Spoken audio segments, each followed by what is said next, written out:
I'm currently at work on a book which is essentially about the spread of the Islamic Empire in mountainous regions, which may sound like an obscure subject, but for a historian it's interesting. So it's basically how does this early form of Muslim imperialism operate in terrain which essentially cannot be conquered.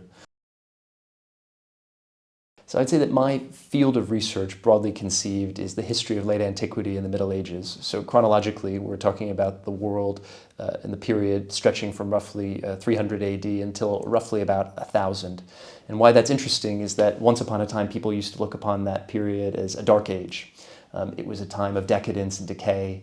It was a time in which the Roman Empire and other great ancient empires and kingdoms fell, and they were replaced by medieval kingdoms that were typically represented as being backwards in one way or another.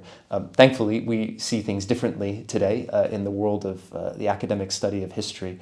So I'm interested in this period, not only shedding light on a period that used to have these more negative connotations, but also seeing it as a period of dynamism and change. And the form of dynamism and change that interests me most is the rise of Islam, which is the major historical watershed that happens at the center of this period, this move from late antiquity, the end of the ancient world, into the Middle Ages.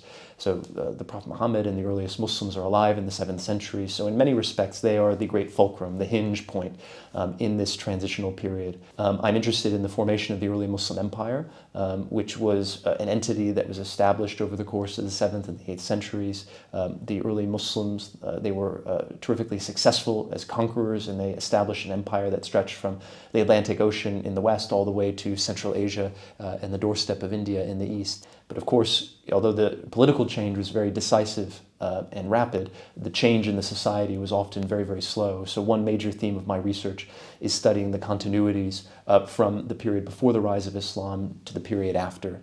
So how many of these populations changed? How quickly did they adopt Islam? How slowly did they adopt Islam? Did they not become Muslims at all? What were the regional expressions of Islam that took root in these different corners of the early Muslim empire? How quickly did people adopt languages like Arabic?